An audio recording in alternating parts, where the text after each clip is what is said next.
शौक से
మనుషులు మామూలుగానే తిరుగుతున్నారు, పక్షులు కూర్చున్నాయి, నవ్వులు వినిపిస్తూనే ఉన్నాయి. ఒక మనిషి చచ్చిపోయినందువల్ల ఈ ప్రపంచం ఆగిపోలేదు. కానీ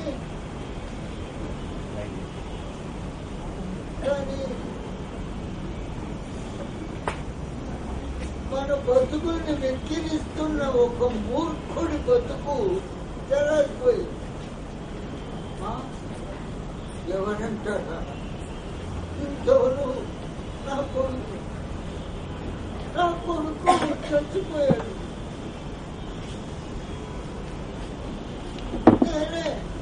నేనే వాడిని చంపేశాను. చంపే విషయం కాలేదు. వాడి ఆలోచనలు ఇంకా ఈ చుట్టుపక్కల తిరుగుతూనే ఉంటాయి. వాడి చిట్టి ఇప్పుడిప్పుడే చలారుతూ ఉంటుంది. అవును బాబు, 30 సంవత్సరాలు పెంచుకున్న ముచ్చటైన విగ్రహాన్ని ఒక్క కత్తిపాటుతో ఎందుక యుగ యుగాలుగా పెంచిన మానవ ధర్మాన్ని మంట కలిపినాడు. నా పేరు సంగమేశ్వర శాస్త్రి. మీకెవరికి తెలియదు. యజ్ఞ శాస్త్రి మునిమనవుడు అంటే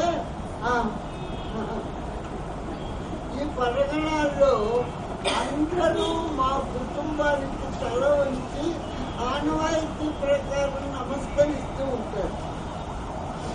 మా తాతగారు శయనం చేసిన వైదికి, మా నాయనగారు 4 వేదాలు తలకిందులుగా అధ్యయనం చేసిన మహాపండితుడు. నేను ఈ కర్మభూమిలో పుట్టినందుకు అనుక్షణం గర్వించే ఒక సాదా సీదా మనిషి. ఇది రాము, నా కొడుకు. వాడు చచ్చిపోవటానికి వెళ్ళి తంటాలు పడలేదు. వాడు హాయిగా నిశ్చిత్తగా ఈ చేతుల్లో, నా చేతుల్లోనే వాడి చివరి ఊపిరి ఇంకా నా బుధాల మీద నాతో గుసగుసలు చెప్తున్నట్టుగానే ఉంది. వాడిని చంపేయడానికి నేనేం బాధపడలేదు. ఎందుకు చంపాను? భయం వేసి వాడి ఆలోచనలు నన్ను భయపెట్టాయి. వాడి మాటలు నన్ను పిరికి వాడిని చేసినాయి.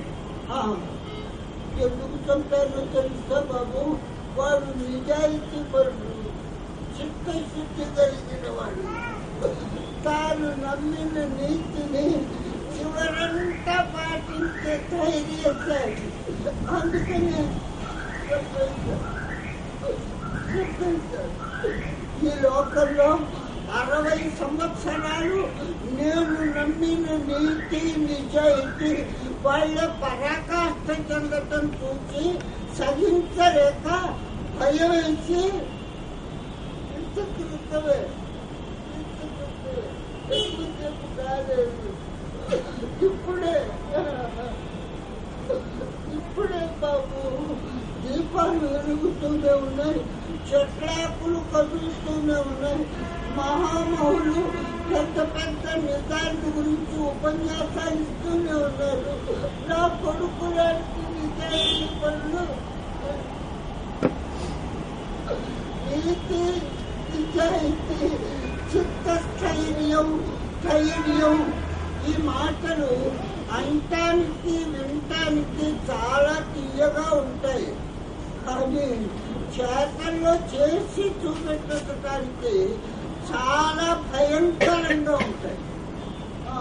బాబు, నిజాయితీ నిజమైన రూపాన్ని మీరు ఎప్పుడన్నా చూశారా? చూడలేదు. చూడలేదు కూడా చూడలేదు. నిజాయితీ నిజమైన రూపాన్ని నేను ఎప్పుడూ చూడలేదు.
ఏమిటి నువ్వు చేసిన పని?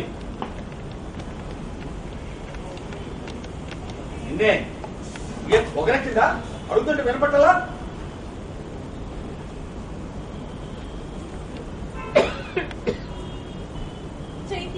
ముందు సమాధానం చెప్పు. నిన్న వచ్చిన వాళ్ళందరి ముందు వయ్యారం వలకపోసి ప్రేమ నటించావా లేదా?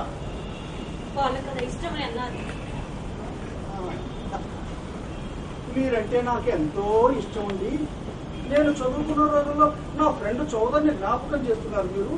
చౌదరి ఏం మనిషి, ఏం ప్రేమ. నా 2 చెంపులు లాలంగా ఇలా పట్టుకుంటే చౌదరి గురించి మాట్లాడతా నీకు 1000 సార్లు చెప్పాను. 1,00,000 సార్లు మాట్లాడు. నేనే డబ్బులు ఇచ్చి రాలని దగ్గర. ఏమండి షాలు, మా చౌదరి చేతులు కూడా అబ్బా ఇలాగే మృదువుగా ఉంటాయండి. అతను కూడా ఇలాగే నా మెడ చుట్టూ లాలంగా చేతులు వేస్తే ఆడదాని ప్రేమ ఖరీదు ఈ 4 గోడల మధ్య 500 రూపాయలు. పొరపాటు. ఆడదాని ప్రేమ ఖరీదు ఒక్క అక్షరం. చీకట్లో చేతుల నిండా యవ్వనాన్ని, చెవుల్లో ప్రేమని నింపుకోవడానికి కేవలం 500 రూపాయలే సార్. సార్ రండి, సార్ రండి, బేరం లేదు. మీ చురుక కవిత్వం చెబుతుంది, కథలు చెబుతుంది, లాలిస్తుంది. మీకు ఇంకా తీరుగా ఉంటే కన్నీరు కారుస్తుంది. అప్పటికీ తెల్లారకపోతే ప్రేమిస్తుంది.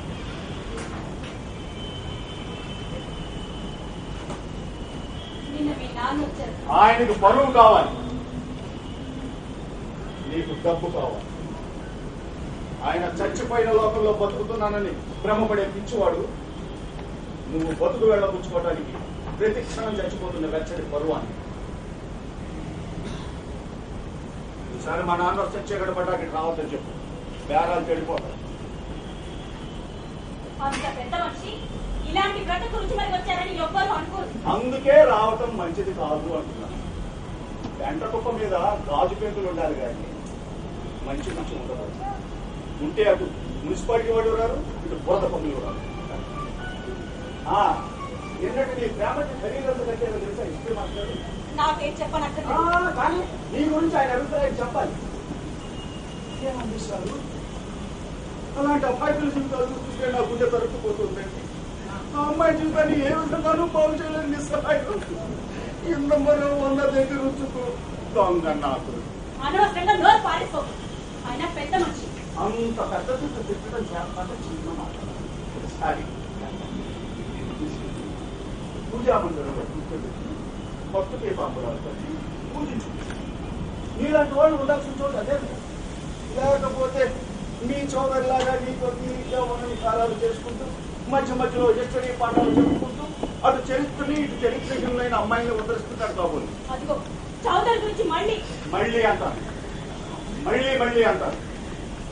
వాడు నీకు నీ ప్రేమ గుర్తు, నాకు వాడు నీ చావు.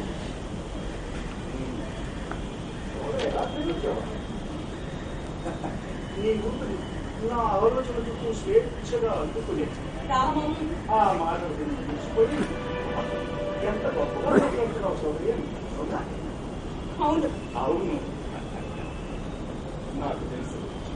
సంవత్సరాల తరబడి విని అలవాటైన ముసలి ఆలోచనలకి నరాల పటుత్వాన్ని ఎరగాయించి పుష్కరంలో ఇంకా శరీరం పచ్చి ఇంకుకొని ఇరుకైన గుండెలోకి తిరిగి చూస్తే ఇలా మాట్లాడితే ఏం చేస్తావు?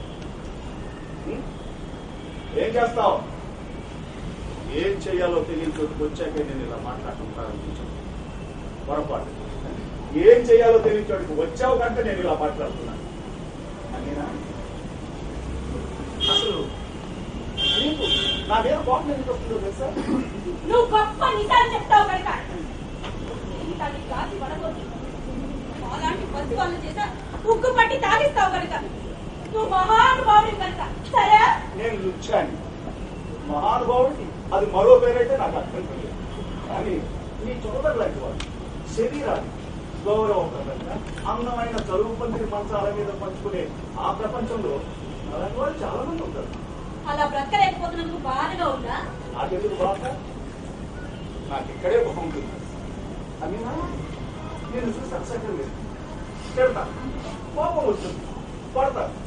కానీ నువ్వేమన్నావు? ఎందుకో తెలుసా? విశ్వాసం.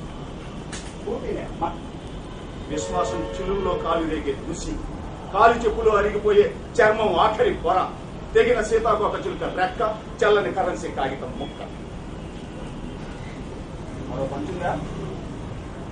నిన్నే అడిగేది. ఉందా అని అడిగాను. తెమ్మని అనలేదు. నేనా ఈ విశ్వాసం అనే ఒక్క గుణం లేకపోతే చాలా గొప్పదనం ఉండేది. ఇడియట్. మన చుట్టూరా సూదులే ఉన్నాయి. కొన్ని సూదులు గుచ్చుకుంటే రక్తం గొప్పగా ఉంది. ఆ రోజు పెద్ద సూది నీ గుండెల్లో దిగింది. నువ్వు మెడలోకి నీడలోకి. ఎవరి మీద నువ్వు పెంచుకున్న విశ్వాసం పోయింది. చచ్చిపోవాలనుకున్నావు, అభ్యంతరం లేదు. కానీ బయటకు చూసిరాగానే మళ్ళీ అదే విశ్వాసాన్ని నా మీద జీవితాంతం మీ పాదాల దగ్గర. ఈ గౌరవాలకి ప్రాణాలకి లింక్ పెట్టిన వాడు ఎవడో గొప్ప దొంగనాస్కలు అయి ఉంటాడు. అర్థం కాని వాడికి కృతజ్ఞత చెప్పుకున్నానని తరువాత అర్థమైంది. పొరపాటు. నేను కాదు ఇంకెవరన్నా అయితే అమాంతం నిన్ను వాటేసుకుని నువ్వు అంటుంటావే అభిమానం, అది గుర్తించుకునేవాడు. నువ్వు కనుక ఛాతీ లెప్పకాయ కొట్టావు. వేష్ నాకు తలుచుకుంటే ఇప్పటికీ నాకు గర్వంగానే ఉంది. ఏ ఇప్పుడు బాధగా ఉందా? ఇప్పుడు గర్వంగానే ఉంది. ఎందుకు? కొట్టినందుక?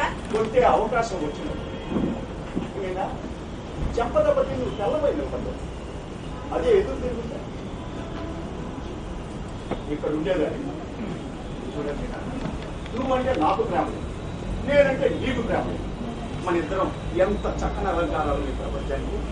ఏంటి బాయ్ ప్రపంచం గురించి మాట్లాడుతున్నావు? ఇంజక్షన్ పుచ్చుకోలేదా? రారా జాన్, రారా రారా.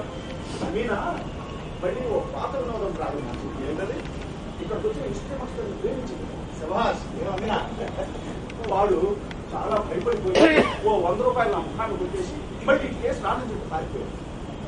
విశ్వాసం మొహం మొత్తుతుంది, నిర్లక్ష్యం ఆసక్తిని పెంచుతుంది, అటువైపు ఆపరేషన్. నీ అంత తెలివితేటలు అందరికీ ఉండవు. తెలివితేటలు జబ్బు, విశ్వాసం రోగం. రెండుకి చాలా తేడా ఉంది. నువ్వు నటిస్తుంటావే పాతికి వచ్చి. నేను నటించలేదు. పోనీ సార్ ఎందుకు అవ్వవా? నటించడం నీకు అలవాటు. గంధపు పొడి చెల్లిన మురికి కాలువల్ని పన్నీరు అనుకుని పందుల్లా పొరలాంటి విలాస పురుషులతో గిట్లో కాస్తపాటి మమతని మాధుర్యాన్ని నటించడం నీకు అలవాటు. అవునా కాదా? కిలుం కంపు కొట్టే వాళ్ళ మనసుల్ని ఇస్త్రీ చేసి తెల్లగా చల్లగా తీర్చిదిద్ది మసిలి చీరమడతల్లో వాళ్ళ శుష్క జీవితాలకి విస్కీపములు పెట్టి నీకు అలవాటు. కోపస్తే నువ్వేం మాట్లాడుతావు నాకు అర్థం కాదు. కానీ అన్నీ నాకు అన్నీనా నీకు అర్థమవుతుంది కదా? అవును, నాకు తెలుసు.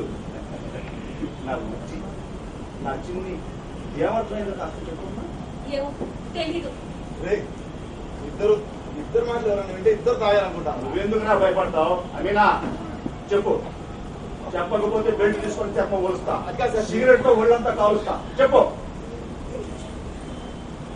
చెప్పనా? చెప్పు. తెలిసి చెప్పాను నా మాట గొడవెందుకు? నీకు డబ్బు కావాలి, 2 పూట్ల మత్తు కావాలి, ఉదయం లేవగానే టీ కావాలి, అమీనతో గొడవ కావాలి, కోపం తెలుసుకోవడానికి ఓ మనిషి కావాలి, ఆ మనిషిలో మంచితనం కావాలి, ఆ మంచితనానికి ఇంటికి వచ్చే అవకాశం కావాలి. విన్నావా? ఈ కవిత్వం ఎక్కడైనా చదివిందంటావా? లేక ఏ పిచ్చికమైనా చీర మడతలు సవరిస్తూ విష్ణు పెదాలను చంప